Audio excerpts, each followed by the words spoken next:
is what you're made of. You are perfect and pure, even if you're not sure. It's what you're made of. L-O-V-E, love. So nice to be in that light, to let that light just surround you, feel it coming up from within you, feel it everywhere, see it everywhere, see it in the ones whom you're with today. Boy, it's great to see you. It's great to see that light that we call Mary Lou and that light we call Jody. Wow, so incredible. We're continuing our series. This is the fourth week in our God Is series. Today is God is Light. And I think if you missed any of the other ones, go back and watch them on YouTube. It's God is Everywhere, God is Spirit, God is Love and Only Love. And God is Light. This is the conclusion of our God Is series, which I didn't know I was going to present. It presented itself. And that's what life does. It presents itself to you. And a lot of times you're not really planning on the miracles that are coming your way, but they certainly show up. I'd like to, first of all, I wanted to let you know that today is Lily and my 15th anniversary, wedding anniversary.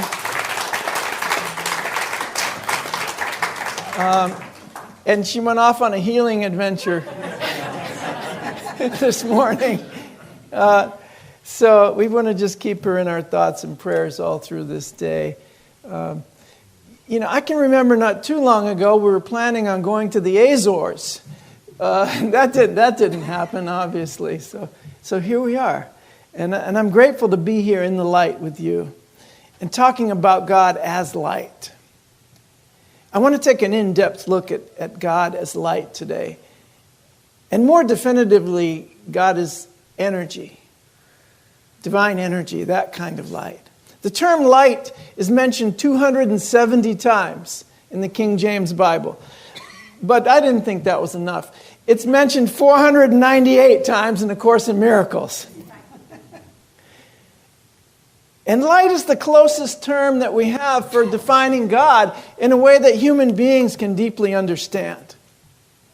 What is meant by God is light? Well, when we say God dwells in us, it's the light, the illumination of spirit, our life force, the essential being, our true essence, the spiritual energy at the core of everything.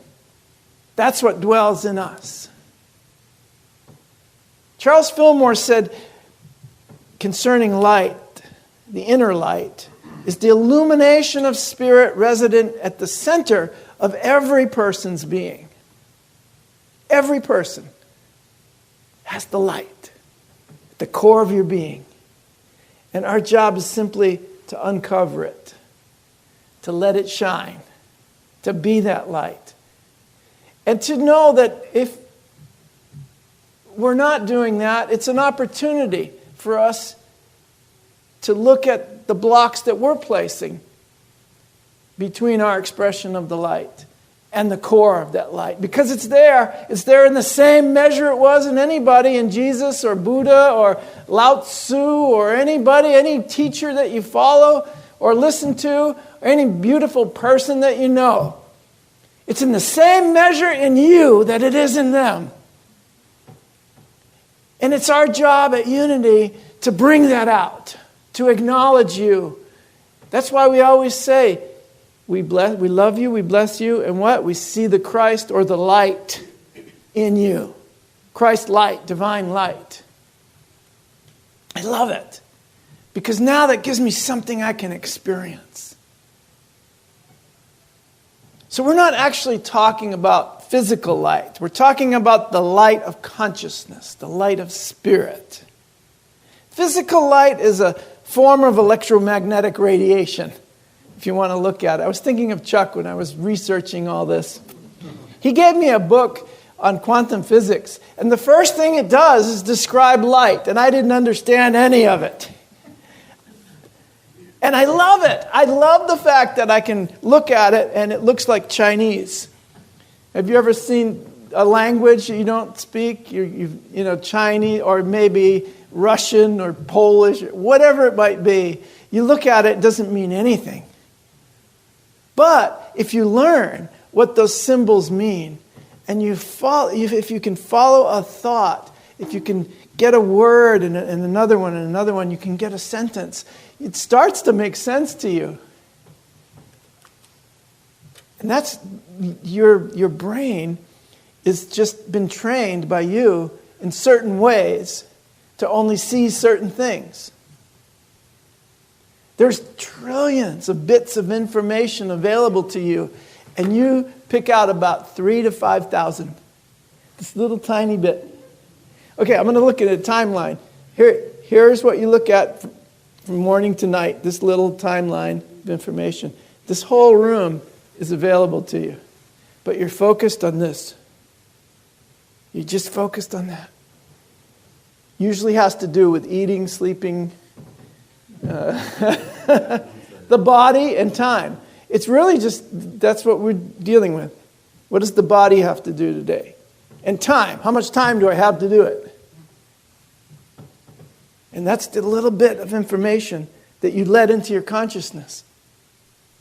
But as Joanne was describing in the meditation, you start to see more. As the light comes into your consciousness, you see more of this information. Now, physical light can definitely show us, can be a mirror. Physical light and energy is a mirror for spiritual light in many forms.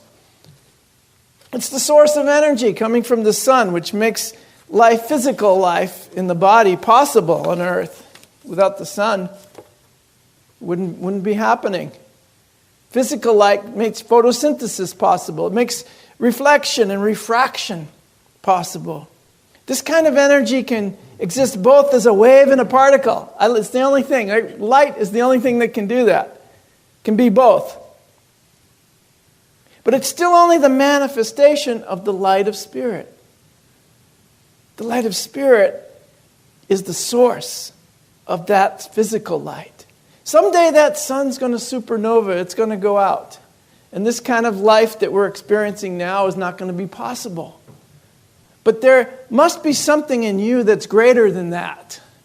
The consciousness that you are, the spirit that you are, is eternal.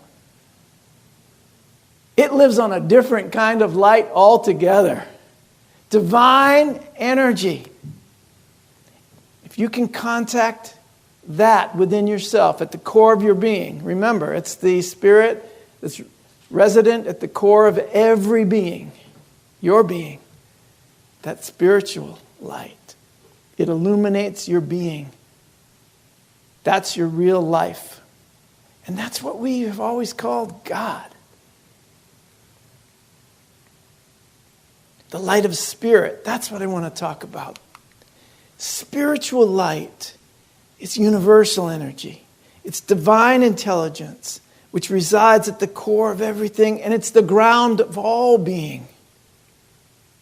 This energy doesn't come from the sun or the stars, but it's rather the source of the sun and the stars. Somebody reminded me the other day when I was playing golf. What's the source of all of this? Isn't that God? Yes, but it's not an anthropomorphic being. It's divine energy. And it's at the core of everything. It's the ground of all being. It's the source of the physical light that gives us the opportunity to experience this world. This energy doesn't come from the sun or the stars. It creates the sun and the stars. And if we can grow beyond the images and definitions and limitations that we've placed on this idea of God or light, we will experience God not as a judgmental being, but as the ground of all being, the foundation of life. We need to grow beyond our images our definitions, our limitations. We'll see God and we'll experience God as light energy, as pure consciousness, unnameable, indefinable, the great loving mystery.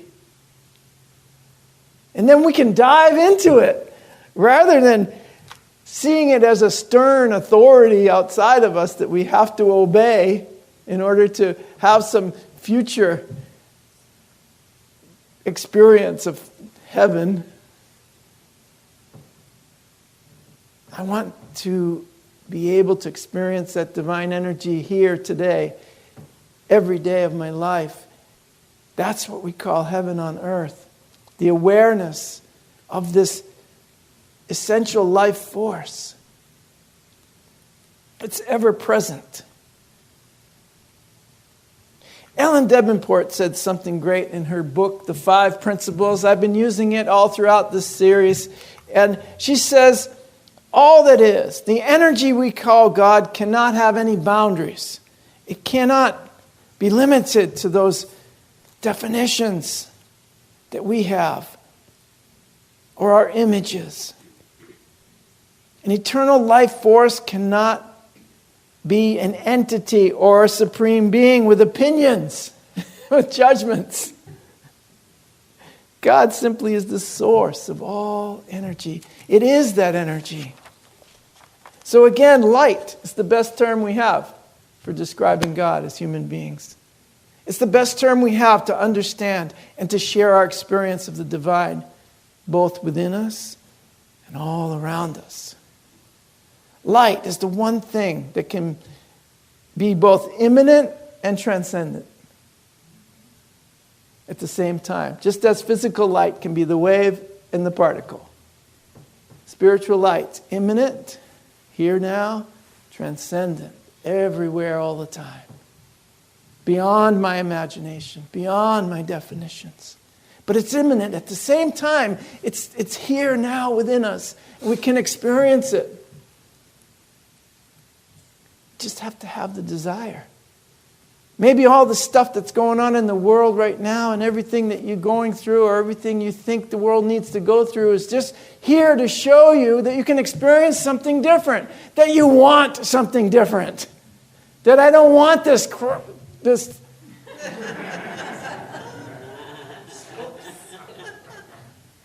dense consciousness any longer. I don't want this unconscious behavior any longer. Yes, I want us, and it starts with me, to experience that light within everyone. And to have that be the foundation of our reality and how we treat one another.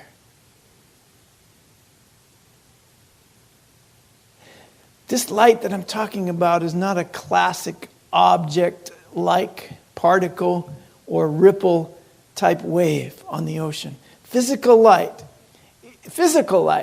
is a quantum object. Many different qualities that I don't fully understand. And physical light is just the representation of spiritual light. Spiritual light's the real thing, guys. That's what I want. And much like the deeper understanding of physical light, we also have an opportunity to deepen our understanding of God as light. I learned something a long time ago, and that's any true learning or understanding is not conceptual. It comes from experience. We can talk about it all day long, we can read about it all day long, but until we have that experience, we're not going to learn anything. For instance, I can study how to climb a mountain. I can talk to the professionals and the experts of climbing the mountain. But until I get up on that mountain, I'm not going to know anything about it. I can talk to you about what it's like to go and take a swim in the ocean. But until I dive into that ocean, I'm not going to know anything about it. I can be told by 100 people what music sounds like, But until I actually hear the music for myself, I will have no experience, and therefore no understanding of music at all. And it's the same with everything. Knowledge, learning comes from experience. And the same can be said about learning about our consciousness. The same can be said about light, about God, spiritual energy, this thing we call God. Until I have a direct personal experience of the divine, I'm still groping about in the dark, trying to explain light with limited concepts. I'm going to create a whole religion and try to explain God and what God wants and what God said this and God said that. And I'm thinking, if God is spirit, He didn't say a darn thing. It's not even a he or a she. It's got to be something else. I was saying these things to myself when I was 14 years old. It's got to be something else. I was experiencing something else. Something of the divine in the ocean, in the wind, in the waves, and the way I felt when I would sit and talk with my grandmother. I would feel the divine in a glass of orange juice. I came running in the house as a little kid. I don't know, I was 13 or 14. And I just had a big glass of orange juice on a hot day, and I could feel the vitamin C going through my body. And I'm like, Mom, God's in the orange juice. Can you feel it? When you drink a glass of orange juice, do you feel God going into your body? She's like, no. I'm like, really? You don't? Like, come on, God's in the orange juice. It's this huge revelation. And in that moment, in that moment, and in many other moments, I realized God is in everything. God is in everything. It's all divine. And if I don't shape it into something that's not divine, it'll be divine. Just let it be divine. I really love the fact that we make attempts to understand God and universal mind or divine light. But at the end of the day, my friends, what's important for us is to dive in. Because you're not going to know what the ocean is like until you jump in. And there's nothing to fear in the heart of God. And there's so much to discover. There's so much to discover if we just seek the light and dive into that experience. And dive in together. Or alone. Because we're all one. And we're all together in this great, big, beautiful thing we call God. Because God is light. And so are you. I love you. Thank you.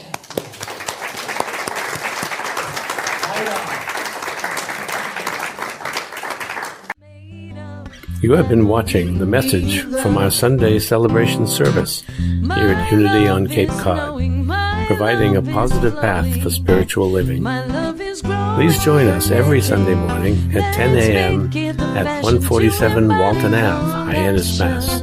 And visit us online at unityoncapecod.org. This video was made possible in part through a grant from Unity Worldwide Ministries and the Templeton Foundation.